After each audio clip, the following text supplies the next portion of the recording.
23 point. Alright, so for this lap, all I changed was the steering pinion on the setup. Just to 2.87. Now this will be heading into turn 3 of your second lap. It's always going to be your second lap in the next gen. Coming to the second lap, sorry, not at your second lap, but coming to it. We're going to get on the brakes early. Remember, we're just going to run the high line. Don't want to be too close to the wall because that wall will suck you in. But just pretty high up. So I'm not right up to it, but I'm pretty close.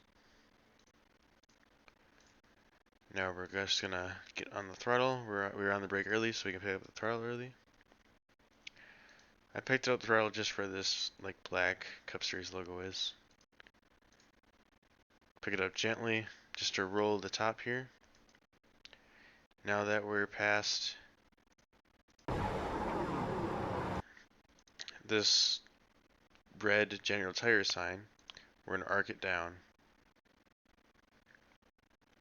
Notice I'm not arcing it down all the way to the bottom, but like about a lane from it.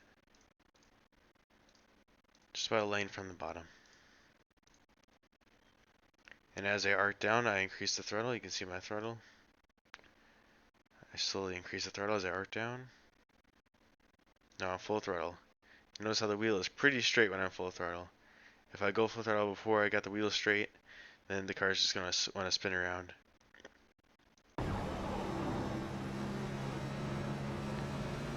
Into one, we're going to turn in really early.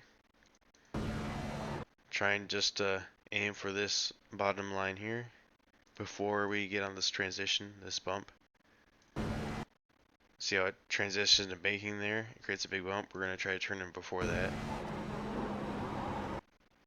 Completely off throttle when I turn in. As soon as I reach this bump here, this transition between the track and the banking, I get off throttle and I go completely off. Bring it down to the bottom as close as I can get to this apron without hitting it. No brake. I think I tap it just a little bit right there. Just a tiny bit. Just trying to keep the car down here and not way up the track. I am going to slide up a little bit though. So I slide up about half a lane from the bottom. About half, maybe like 3/4.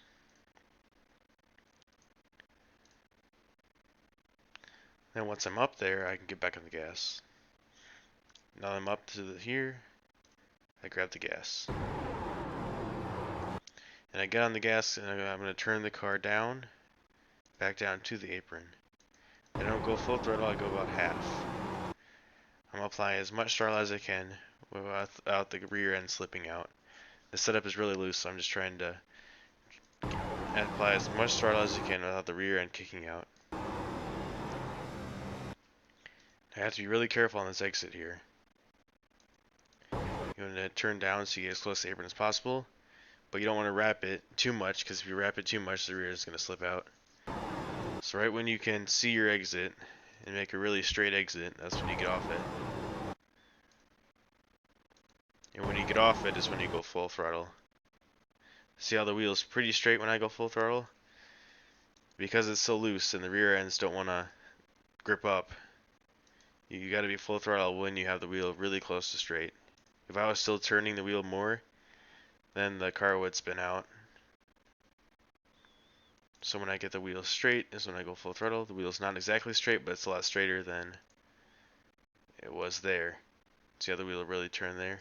And then I move it back there. That's when I go full throttle. It does get loose on exit, so you just try to correct with your wheel. You see my wheel go back and forth a little bit. You're trying to keep it out of the wall. It does really want to hit this wall here. At Dover, it always wants to hit the wall, so you're really careful about hitting the wall. That's not what I want. So I get so close to it without hitting it.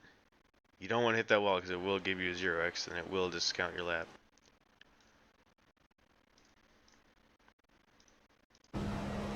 Into 3. Again, turning in really early, aiming down here, eyes down here. Turning in about where the shadow is. Yeah, just about where that shadow is. Driving a little bit deeper. We're going to get off throttle just before this shadow, that's created by this big bridge just before that. Just like turns 1 and 2, we're completely off. No brake until we get down to the bottom. And on this lap, I didn't need to use brake because I wasn't sliding up the track.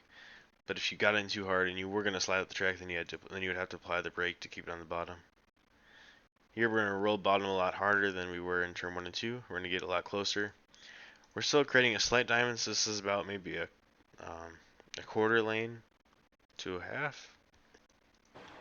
Just line up a little bit. My right tires are still under that seam of the second lane.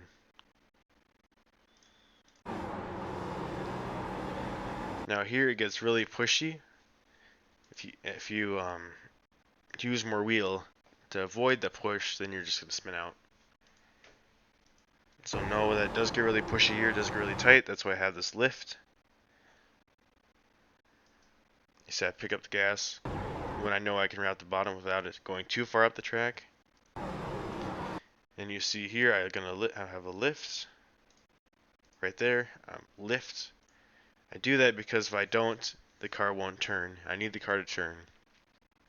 When you're accelerating, the car doesn't want to turn. So I lift a little bit there to help the car turn and exit. You see once I lift, the car kind of turns down. Lift there, the car kind of starts turning. See how as soon as I lift, the car starts turning downward? Right now I'm going up the track, but when I hit that lift, I'm going downwards. Now this allows me to make the exit without pushing into the wall, or putting too much wheel in it that it gets loose. And just like exit of 2, I want the wheel as straight as possible when I get full throttle. So I'm turning a lot, so I'm not full throttle. Now I am full throttle. Now the wheel is a little more straight. I do that just about in this Geico area. Yeah, as soon as I get in that Geico area, I'm full throttle. Going back to the start of the lap, we aim down for this apron here.